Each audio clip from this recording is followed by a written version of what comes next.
Hello दोस्तों, स्वागत है आपका आपके अपने पसंदीदा YouTube चैनल हॉरर स्टोरीज 520 में। मैं हूं आपका दोस्त और होस्ट। दोस्तों, आज की रात कुछ खास होने वाली है। आज जो कहानी मैं आपके लिए लेकर आया हूं वो कोई सुनी सुनाई बात नहीं, बल्कि एक ऐसा खौफनाक सच है जिसने एक इंसान की पूरी जिंदगी बदल कर रख दी। अगर आप कमजोर दिल के हैं तो शायद ये कहानी आपके लिए नहीं है, लेकिन अगर आपको डरावनी कहानियों का शौक है तो अपने कमरे की सारी लाइट्स बंद कर लीजिए, अपने हेडफोन्स लगा लीजिए, अपनी आंखें बंद कीजिए और मेरे साथ सफर पर चलिए एक ऐसे गांव की ओर जहां की मिट्टी का रंग भी काला है और वहां के लोगों के दिल भी। कहानी शुरू करने से पहले अगर आपने अभी तक हमारे चैनल को सब्सक्राइब नहीं किया है तो जल्दी से सब्सक्राइब बटन दबा दें और बेल आइकन को भी प्रेस कर दें ताकि आने वाली हर खौफनाक वीडियो का नोटिफिकेशन आपको सबसे पहले मिले। वीडियो को लाइक करना मत भूलिएगा। तो चलिए शुरू करते हैं आज की खौफनाक दास्तान। गोपाल एक बहुत ही जिज्ञासु और निडर नौजवान था। उसे बचपन से ही पुरानी जगहों, किलों और ऐसे गांवों की तलाश करने का शौक था जिनका नाम नक्शे से मिट चुका हो या जहां से जुड़ी कोई खौफनाक किंवदंती हो। गोपाल पेशे से एक स्वतंत्र लेखक और रिसर्चर था। वो अक्सर अपनी पीठ पर एक भारी बैकपैक टांगे, हाथ में अपना कैमरा और डायरी लिए भारत के अलग अलग कोनों में भटकता रहता था। अपनी एक रिसर्च के दौरान गोपाल को एक पुरानी किताब में एक गांव का जिक्र मिला। उस गांव का नाम था भैरवगढ़। किताब के पन्ने काफी पुराने और पीले पड़ चुके थे, लेकिन जो बात उसमें लिखी थी उसने गोपाल के रोंगटे खड़े कर दिए थे। किताब में लिखा था कि भैरवगढ़ की मिट्टी आम मिट्टी की तरह भूरी या लाल नहीं है, बल्कि बिल्कुल कोयले जैसी काली है। उस मिट्टी में एक अजीब सी दुर्गंध आती है, जैसे सदियों पुराना खून उसमें सूख गया हो। कहा जाता था कि जो भी बाहरी इंसान रात के अंधेरे में उस गांव की सीमा में कदम रखता है वो कभी वापस लौटकर नहीं आता। गोपाल के लिए ये जानकारी किसी खजाने से कम नहीं थी। उसने तय कर लिया कि उसकी अगली कहानी का विषय भैरवगढ़ ही होगा। वो उस काली मिट्टी के पीछे दबे हुए राज को दुनिया के सामने लाना चाहता था। उसने अपना बैग पैक किया और निकल पड़ा एक ऐसे सफर पर जिसका अंजाम उसे मौत के मुहाने तक ले जाने वाला था। भैरवगढ़ का रास्ता किसी भी आम शहर से बहुत दूर घने जंगलों और ऊबड़ खाबड़ पहाड़ों के बीच से होकर गुजरता था। गोपाल ने शहर से एक खटारा बस पकड़ी जो उसे जंगल के बाहरी किनारे तक ले आई। बस के कंडक्टर ने उसे एक सुनसान चौराहे पर उतारते हुए कहा, भाई साहब, इसके आगे कोई गाड़ी नहीं जाती, आगे का रास्ता आपको पैदल ही तय करना होगा। गोपाल ने चारों तरफ देखा। वहां एक छोटी सी टूटी फूटी चाय की टपरी के अलावा कुछ नहीं था।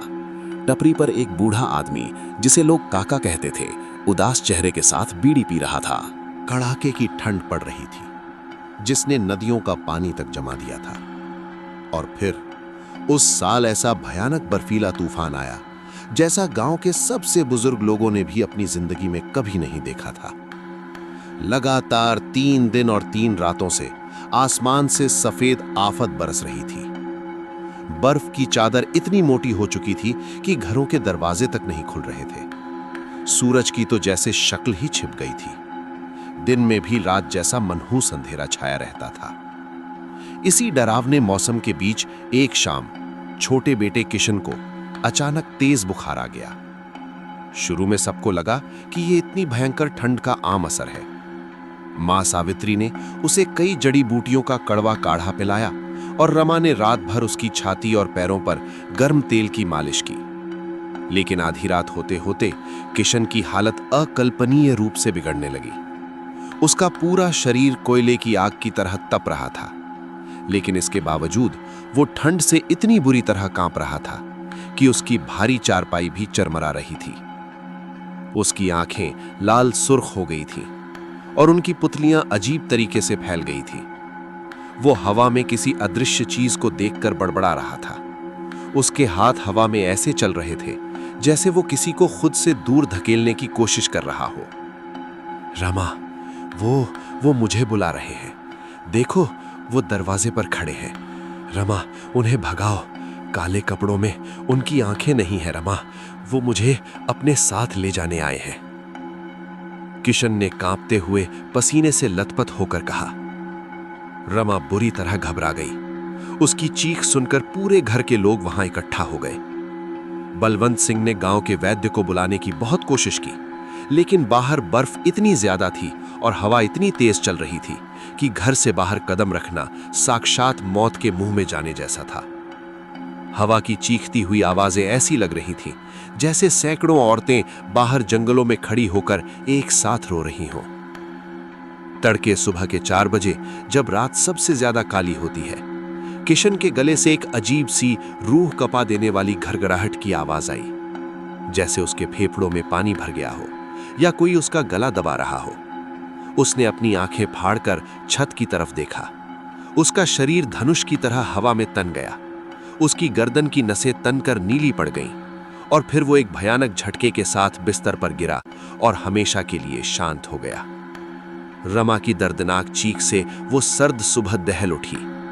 उस हंसते खेलते घर की सारी खुशियां एक ही पल में मातम में बदल गईं। अचानक मौत का ऐसा सन्नाटा पसरा जिसे सिर्फ बाहर चलने वाली बर्फीली हवाओं का शोर ही चीर पा रहा था। किशन की अचानक और रहस्यमयी मौत ने पूरे परिवार को जड़ से हिलाकर रख दिया था। मां सावित्री और पत्नी रमा का रो रो कर बुरा हाल था। वे बार बार बेसुध हो रही थीं। मीना अपनी देवरानी को संभालने की कोशिश कर रही थी, लेकिन खुद भी गहरे सदमे में थी। रघुनाथ अपने छोटे भाई के बेजान शरीर को देखकर पत्थर की मूर्ति बन गया था। लेकिन मुखिया बलवंत सिंह के सामने दुख मनाने से भी बड़ी एक मुसीबत खड़ी थी। सदियों पुरानी हिंदू मान्यताओं के अनुसार सूरज ढलने से पहले शव का अंतिम संस्कार हो जाना चाहिए, वरना भटकती हुई आत्माएं शरीर पर कब्जा कर सकती हैं। लेकिन बाहर कुदरत का कहर जारी था। शमशान घाट गांव से 2 किलोमीटर दूर एक गहरी नदी के किनारे था, जहां जाना उस वक्त बिल्कुल असंभव था। रास्तों पर 5-5 फीट से ज्यादा बर्फ जमा थी।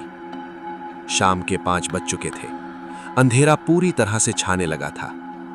मजबूरी और भारी मन से बलवंत सिंह ने फैसला किया कि किशन के शव को घर के बड़े आंगन, जिसे पहाड़ों में दालान कहते हैं, वहीं रखा जाएगा और अगली सुबह तूफान शांत होने पर उसका दाह संस्कार पूरे विधि विधान से किया जाएगा।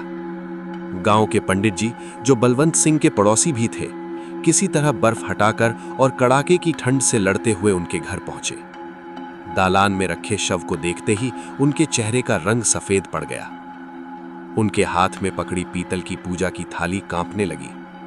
उन्होंने बलवंत सिंह का हाथ पकड़ा और उन्हें किनारे ले जाकर कांपती हुई फुसफुसाती आवाज में कहा, ठाकुर साहब, अनर्थ हो गया। आज की रात कोई आम रात नहीं है।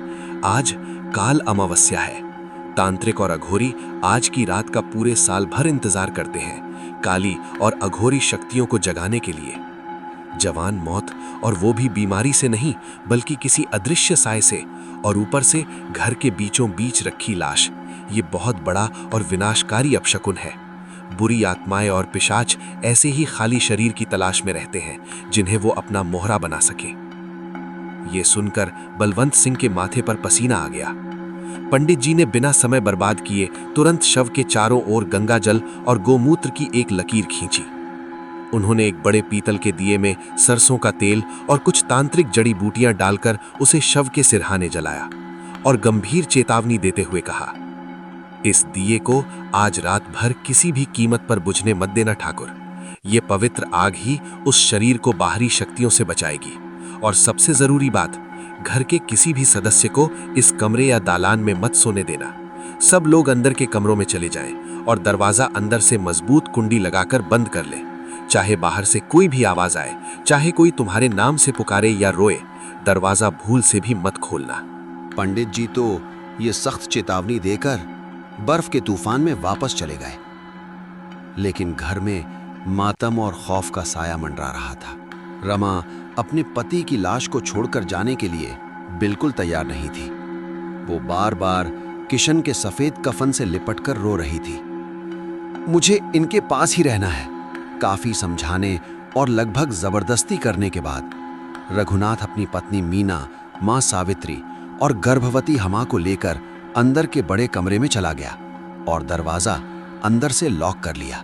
बलवंत सिंह खुद दालान में शव से कुछ दूरी पर एक पुरानी लकड़ी की खाट पर बैठ गए। ताकि वो उस दिए का ध्यान रख सकें और रात भर जागकर अपने बेटे के शरीर की पहरेदारी कर सकें। रात के करीब 9 बज रहे थे। तूफान की आवाजें अब और भी डरावनी और हिंसक हो गई थीं। लकड़ी के भारी दरवाजों और खिड़कियों से जब हवा टकराती तो लगता जैसे कोई बाहर से अपने लंबे लंबे नाखून रगड़ रहा हो या कोई अंदर आने के लिए खुरच रहा हो।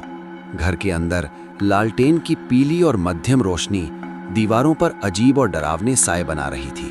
अंदर के कमरे में चारों लोग जमीन पर गद्दे बिछाकर बैठे थे। रमा की आंखों से आंसू रुकने का नाम नहीं ले रहे थे। वो बार बार अपने 8 महीने के गर्भ पर हाथ फेर रही थी। तभी अचानक घर का माहौल पूरी तरह से बदलने लगा। एक ऐसी तब्दीली हुई जिसे शब्दों में बयां करना मुश्किल था।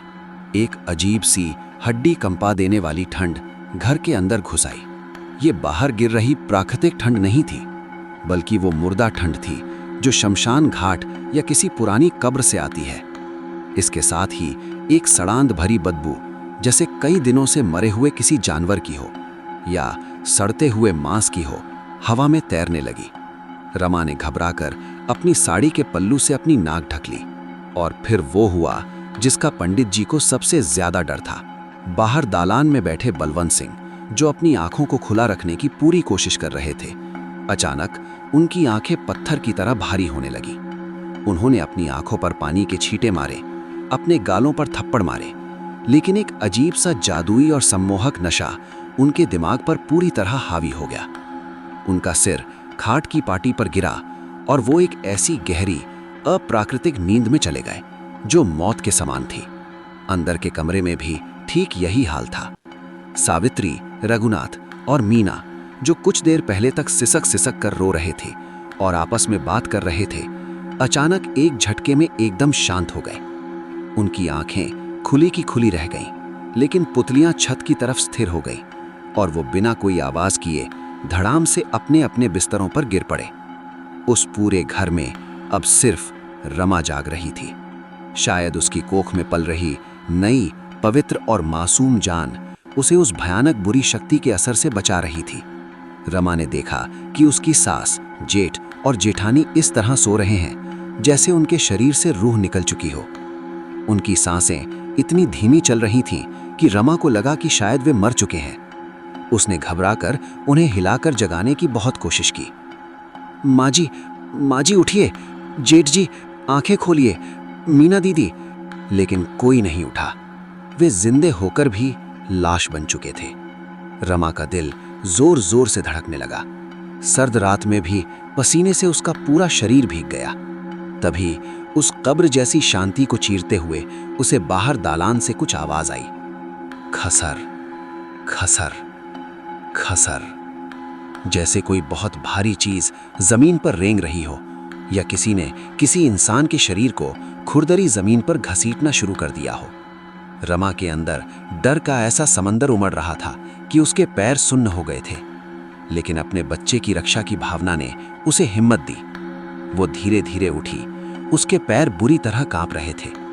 वो कमरे के पुराने लकड़ी के दरवाजे तक गई और उसकी एक छोटी सी झिर्री से बाहर दालान की तरफ झांकने लगी। बाहर का नजारा देखते ही रमा की चीख उसके हलक में ही जम गई। उसका पूरा शरीर बर्फ की तरह सुन्न पड़ गया। उसकी आंखों के सामने जो हो रहा था वो किसी भी इंसान के सबसे बुरे सपने से भी ज्यादा भयानक था। सिरहाने रखा दिया अब भी जल रहा था, लेकिन उसकी लौ अब पीली या लाल नहीं, बल्कि शमशान की चिता जैसी बिल्कुल गहरी नीली हो गई थी। और उस नीली भूतिया रोशनी में रमा ने देखा कि किशन का शव, जो कुछ घंटे पहले तक कफन में सीधा लेटा हुआ था, अब अपना सफेद कफन फाड़कर उठकर बैठा था। किशन का सिर अजीब और अप्राकृतिक तरीके से एक तरफ 90 डिग्री पर झुका हुआ था, जैसे उसकी गर्दन की हड्डी टूट गई हो। उसकी आंखें पूरी तरह सफेद हो चुकी थीं। पुतलियों का कोई नामो निशान नहीं था। उसका चेहरा नीला और काला पड़ चुका था और जबड़े इस तरह खुले थे जैसे वो हवा खाने की कोशिश कर रहा हो। उसके गले से एक अजीब सी गुर्राहट की आवाज आ रही थी, जैसे कोई खूंखार जंगली जानवर अपना शिकार करने से पहले निकालता है। रमा अपने ही मुंह पर दोनों हाथ रखकर कांप रही थी। उसके आंसू गालों पर ही जम गए थे। वो सांस तक नहीं ले पा रही थी। लाश धीरे धीरे अपने पैरों पर खड़ी हुई। उसकी हरकतें इंसानों जैसी बिल्कुल नहीं थीं। वो रोबोट या किसी पुरानी कठपुतली की तरह हड्डियां चटकाते हुए झटके खाकर चल रही थी, जिसके धागे कोई अदृश्य शैतान खींच रहा हो। लाश पास ही बनी रसोई की तरफ गई। उसके चलने से ठक घसीट की आवाज आ रही थी। वहां से वो चूल्हे में से एक मुट्ठी काली राख और कुछ जले हुए कोयले के टुकड़े ले आई। लाश वापस दालान के बीचों बीच आकर फर्श पर बैठ गई। उसने अपने काले और नुकीले हो चुके नाखूनों से जमीन पर उस राख से एक बड़ा सा गोल घेरा बनाना शुरू किया। घेरा पूरा होने के बाद उसने उस घेरे के अंदर ठीक 5 कोयले के टुकड़े एक क्रम में रखे। रमा झिर्री से ये सब देख रही थी और उसका दिमाग काम करना बंद कर रहा था।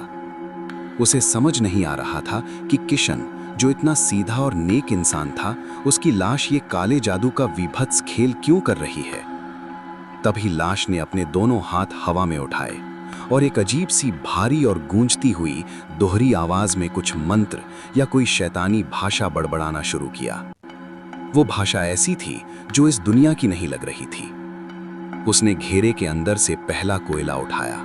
उसने उस कोयले को अपनी हथेली में रखा और उसे अपनी उंगलियों से जोर से दबाकर चकनाचूर कर दिया। जैसे ही वो कोयला टूटकर राख हुआ, ग ग ग रमा के ठीक पीछे कमरे में सो रहे रघुनाथ के गले से एक भयानक और दम घुटने वाली आवाज आई। रमा ने झटके से मुड़कर देखा। रघुनाथ का मजबूत शरीर हवा में किसी तड़पती हुई मछली की तरह उछल रहा था। वो ऐसे हाथ पैर मार रहा था जैसे कोई अदृश्य राक्षस उसका गला घोंट रहा हो और उसकी छाती पर बैठा हो। रघुनाथ की आंखें बाहर को निकल आई थीं। चेहरा लाल से पर्पल हो गया था। कुछ सेकंड भयानक तरीके से तड़पने के बाद रघुनाथ का शरीर बिल्कुल ढीला पड़ गया। उसकी गर्दन एक तरफ लुढ़क गई और सांसें हमेशा के लिए रुक गईं। रमा पूरी सच्चाई समझ चुकी थी। वो 5 कोयले कोई आम कोयले नहीं थे। वो घर के 5 जिंदा लोगों की जिंदगियों के प्रतीक थे। काल अमावस्या की उस मनहूस रात में जो पिशाच किशन के शरीर में घुस आया था, वो उन कोयलों के जरिए घर के लोगों की एक एक करके बलि ले रहा था। बाहर बैठी लाश ने दूसरा कोयला उठाया और उसे भी बेरहमी से दबाकर चकनाचूर कर दिया। इस बार कमरे में जेठानी मीना तड़पी। उसका शरीर उल्टा मुड़ गया। उसके मुंह से सफेद झाग और खून निकलने लगा। उसकी उंगलियां टेढ़ी होकर मुड़ गईं और कुछ ही पलों की खौफनाक तड़प के बाद उसकी भी दर्दनाक मौत हो गई। रमा की आंखों से आंसुओं की नदियां बह रही थीं। वो चीखना चाहती थी, वो उन्हें बचाना चाहती थी, लेकिन डर के मारे उसके गले से आवाज ही नहीं निकल रही थी। उसका पूरा परिवार उसकी आंखों के सामने एक एक करके खत्म हो रहा था और वो लाचार बेबस खड़ी थी। अब लाश ने तीसरा कोयला उठाया। इसे पीसते ही बाहर दालान में सो रहे मुखिया बलवंत सिंह के सीने से एक तेज आवाज आई, जैसे उनकी सारी पसलियां एक साथ टूट गई हों और बिना उठे ही उनकी जान निकल गई। चौथे कोयले के टूटते ही रमा की सास सावित्री की आंखें खुली। उनके मुंह से खून की एक बड़ी उल्टी हुई और उन्होंने भी बिस्तर पर ही दम तोड़ दिया।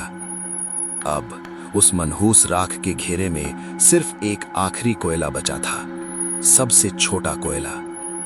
रमा जानती थी कि ये उसका और उसके कोख में पल रहे उसके बच्चे का कोयला है। जैसे ही वो पिशाच इस आखिरी कोयले को तोड़ेगा, रमा और उसके होने वाले बच्चे की तड़प तड़प कर मौत हो जाएगी। मौत अब उसके दरवाजे पर नहीं, बल्कि उसके ही घर के आंगन में बैठकर उसका इंतजार कर रही थी। तभी सीढ़ियों के ऊपर से आरव की आवाज आई। दीदी, मैं यहाँ ऊपर हूँ, मुझे दर्द हो रहा है दीदी, जल्दी आओ। रिया बिना कुछ सोचे सीढ़ियों की तरफ भागी। वो भागते हुए उसी लंबे कॉरिडोर में पहुंची। दीवारों से खून रिसने लगा था। दीवारों के प्लास्टर में से इंसानी चेहरे बाहर उभर रहे थे और सब दर्द में चीख रहे थे। रिया भागकर उसी आखिरी कमरे में गई जहां आरव का वीडियो खत्म हुआ था। कमरे के बीच में कुर्सी पर आरव बैठा था। रिया रोते हुए उसके पास गई। आरव, तू ठीक है? चल यहां से भागते हैं। रिया ने जैसे ही आरव का कंधा छुआ, आरव का सिर एक झटके से 180 डिग्री पीछे घूम गया। उसकी आंखों की जगह काले गहरे गड्ढे थे और उसका जबड़ा छाती तक खुल गया। वो आरव नहीं था, वो वही शैतान था जिसने अब आरव का शरीर पहन लिया था। शैतान ने रिया का गला पकड़ लिया। उसकी पकड़ बर्फ से भी ठंडी थी। तुमने मुझे जलाने की कोशिश की, अब तुम्हारा नाम भी मेरा है, रिया। जैसे ही उस शैतान ने रिया का नाम लिया, रिया को लगा जैसे उसके दिमाग से उसकी सारी यादें कोई वैक्यूम क्लीनर से खींच रहा हो। वो अपना नाम भूलने लगी थी। लेकिन रिया कमजोर नहीं थी। उसने अपनी जेब से एक लाइटर निकाला और उसे ऑन करके पेट्रोल से भीगे हुए फर्श पर फेंक दिया। भूम! 1 सेकंड में पूरे कमरे में भयानक आग लग गई। शैतान ने चीखते हुए रिया का गला छोड़ दिया। आग की लपटें उस काले साए को जलाने लगीं। रिया खांसते हुए गिरते पड़ते कमरे से बाहर निकली और सीढ़ियों से नीचे भाग गई। पीछे से दीवारों के अंदर से हजारों लोगों की चीखने की आवाजें आ रही थीं, जैसे आग लगने से वो सारी कैद आत्माएं आजाद हो रही हों। रिया मेन दरवाजे से बाहर गिर पड़ी। पूरा घर धू धू करके जल रहा था। वो बूढ़ा आदमी भी वहां से गायब हो चुका था। फायर ब्रिगेड आई। घर पूरी तरह जलकर खाक हो गया। सिर्फ जली हुई ईंटें और राख बची थी। पुलिस ने रिया का बयान लिया, लेकिन किसी ने उस शैतान वाली बात पर यकीन नहीं किया। रिया को लगा कि उसने उस शैतान को मार दिया है और अपने भाई की आत्मा को आजाद कर दिया है। लेकिन दोस्तों, कहानी यहां खत्म नहीं होती। असली खौफ आग बुझने के बाद शुरू हुआ। 1 महीने बाद रिया अपने घर में रात को सो रही थी। तभी उसके लैपटॉप पर एक नोटिफिकेशन आया। नोटिफिकेशन आरव के YouTube चैनल का था, जिस पर लिखा था, आरव इज लाइव नाउ। रिया की आंखें फटी की फटी रह गईं। आरव तो मर चुका था। उसका कैमरा भी पुलिस के पास था। तो फिर लाइव कौन आया? रिया ने कांपते हाथों से वो लाइव स्ट्रीम प्ले की। स्क्रीन पर पूरा अंधेरा था, लेकिन बैकग्राउंड में आग जलने की और लकड़ियों के चटकने की आवाज आ रही थी। और उस आग के बीच में से एक बहुत ही डरावनी दोहरी आवाज आ रही थी। रिया, तुम्हें लगा तुमने मुझे जला दिया? मैंने तो अपना घर बदल लिया है। अब मेरा घर ईंट और पत्थर का नहीं है।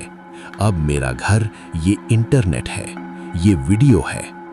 रिया की सांसें अटक गईं। वीडियो में शैतान की आवाज आगे बोल रही थी, अब मुझे लोगों को अपने पास बुलाने की जरूरत नहीं है। जो भी इंसान इस लाइव वीडियो को देख रहा है और मेरी आवाज सुन रहा है, मैं सीधे उसके घर पहुंच जाऊंगा। मैं उन सब के नाम खा जाऊंगा। और तभी रिया के कमरे की लाइट अपने आप बुझ गई। लैपटॉप की स्क्रीन भी काली हो गई और रिया के ठीक पीछे से आरव की आवाज आई, दीदी, मैं यहां हूं। अगले दिन रिया भी अपने कमरे से गायब हो गई। दोस्तों, वो घर तो जल गया, लेकिन वो बिना नाम का शैतान अब डिजिटल हो चुका है।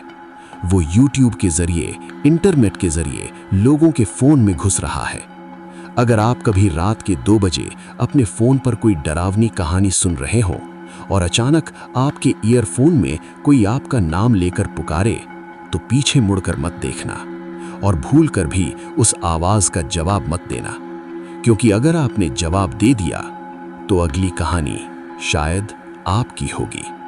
अगर आज की इस खौफनाक और रोंगटे खड़े कर देने वाली कहानी ने आपकी रातों की नींद उड़ा दी है, तो इस वीडियो को अभी लाइक करें और अपने दोस्तों के साथ शेयर करें, ताकि वो भी इस डिजिटल शैतान से बच सकें। नीचे कमेंट्स में जरूर बताएं कि क्या आपने भी कभी रात के अंधेरे में किसी अनजानी आवाज को अपना नाम पुकारते सुना है। ऐसी ही सच्ची और दिल दहला देने वाली कहानियों के लिए हॉरर स्टोरीज 520 को अभी सब्सक्राइब करें और बेल आइकन को ऑल पर सेट कर दें, ताकि खौफ का कोई भी नोटिफिकेशन आपसे मिस ना हो। मैं मिलता हूं आपसे बहुत जल्द एक और नई और भयानक दास्तान के साथ। तब तक के लिए अपने दरवाजे अंदर से बंद रखें और अंधेरे में कभी अकेले मत जाना। शुभ रात्रि। जंगल का अंधेरा बहुत घना था। गोपाल की सांसें फूल रही थी। पेड़ों की शाखाएं उसके चेहरे और हाथों को छील रही थी, लेकिन उसने भागना नहीं छोड़ा। उसे पीछे से दौड़ते हुए कदमों और मशालों की रोशनी दिखाई दे रही थी। अचानक उसका पैर एक पेड़ की जड़ में फंसा और वो मुंह के बल नीचे गिर पड़ा। उसके हाथ में कुछ ठोस चीज महसूस हुई। जब उसने ध्यान से देखा तो वो किसी इंसान की खोपड़ी थी जो आधी काली मिट्टी में दबी हुई थी। गोपाल समझ गया कि इस जंगल में न जाने कितने लोगों को बलि चढ़ाकर इसी काली मिट्टी में दफना दिया गया है। भागते भागते गोपाल जंगल के बीचों बीच बनी एक पुरानी खंडहर नुमा जगह पर पहुंच गया। ये एक प्राचीन शिव मंदिर लग रहा था, लेकिन यहां भगवान की कोई मूर्ति नहीं थी, बल्कि बीच में एक बहुत बड़ा काले रंग का त्रिशूल गाड़ा गया था और उसके चारों तरफ एक लाल रंग का मोटा धागा बंधा था। उस धागे पर खून के ताजे निशान थे। गोपाल हाफते हुए उस त्रिशूल के पास छुप गया। तभी उसे काका की बात याद आई। उस गांव की मिट्टी को खून की प्यास है। गोपाल को अपनी रिसर्च के दौरान पढ़ी गई एक बात याद आ गई। ऐसे काले जादू और शाप से बचने के लिए उस मुख्य चीज को नष्ट करना होता है जो उस शक्ति को बांधे रखती है। ये लाल धागा और ये त्रिशूल ही वो बंधन था जिसने उस दुष्ट आत्मा और गांव वालों के पापों को बांध रखा था। दूर से गांव वाले मशाले लिए उसी खंडहर की तरफ आ रहे थे। गोपाल के पास अब कोई रास्ता नहीं था। उसने अपनी जेब से अपना लाइटर निकाला। उसके हाथ बुरी तरह कांप रहे थे। मुखिया बलवंत सिंह खंडहर के दरवाजे पर पहुंच चुका था। कहां छुपेगा गोपाल, तेरी किस्मत में इसी मिट्टी में मिलना लिखा है। गोपाल ने लाइटर जलाया और उस खून से सने लाल धागे में आग लगा दी। धागा बहुत पुराना और सूखा था, इसलिए आग तुरंत फैल गई। जैसे ही वो धागा जलकर टूटा, पूरे जंगल में एक कान फाड़ देने वाली चीख गूंज उठी। ये चीख किसी इंसान की नहीं थी। अचानक जमीन बहुत तेजी से हिलने लगी। वो काली मिट्टी जो पूरे गांव और जंगल में फैली हुई थी, वो उबलने लगी, जैसे किसी ने उसे भट्टी पर रख दिया हो। मुखिया और गांव वाले अपने गले पकड़कर तड़पने लगे। उनकी आंखों और मुंह से वही काली मिट्टी बाहर निकलने लगी। मुखिया जमीन पर गिर पड़ा और तड़प तड़प कर चीखने लगा। वो अदृश्य दुष्ट शक्ति जिसे उन्होंने सालों से पाल रखा था, अब आजाद होकर उन्हीं की जान ले रही थी। गोपाल ने पीछे मुड़कर नहीं देखा। जमीन के कांपने और चीखों के बीच वो बस अपनी जान बचाकर उस पगडंडी की तरफ भागता रहा जहां से वो आया था।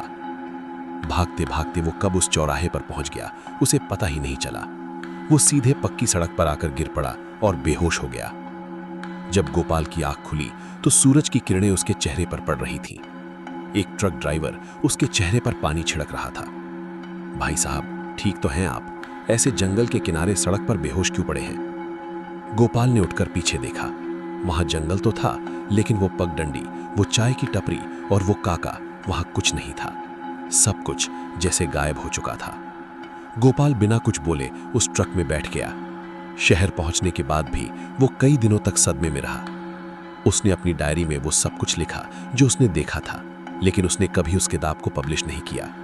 उसे डर था कि कोई और इंसान उसकी किताब पढ़कर उस शापित गांव की तलाश में न निकल जाए। तो दोस्तों, ये थी गोपाल और भैरवगढ़ की काली मिट्टी की एक खौफनाक और रोंगटे खड़े कर देने वाली दास्तान। सोचिए, हमारी इस दुनिया में आज भी ऐसी कई अनजान और शापित जगहें मौजूद हैं जिनके राज उस काली मिट्टी की तरह ही गहरे दबे हुए हैं। अगर आप कभी ऐसी किसी सुनसान जगह पर जाएं और वहां की मिट्टी आपको कुछ अजीब लगे, तो याद रखिएगा, हर जगह पर कदम रखना समझदारी नहीं होती। आपको आज की कहानी कैसी लगी, मुझे कमेंट सेक्शन में जरूर बताइएगा। क्या आपके साथ या आपके किसी जानने वाले के साथ कभी ऐसा कोई खौफनाक वाकया हुआ है? अगर हाँ, तो अपनी कहानी हमारे साथ जरूर शेयर करें। हो सकता है अगली वीडियो आपकी ही कहानी पर हो। अगर वीडियो पसंद आई हो तो इसे एक बड़ा सा लाइक दें, अपने दोस्तों के साथ शेयर करें और हाँ, चैनल को सब्सक्राइब करके बेल आइकन दबाना बिल्कुल मत भूलिएगा। मैं मिलूंगा आपसे अगली वीडियो में एक और नई खौफनाक कहानी के साथ। तब तक के लिए अपना ख्याल रखें, सुरक्षित रहें और रात के अंधेरे में पीछे मुड़कर कभी मत देखें। शुभ रात्रि।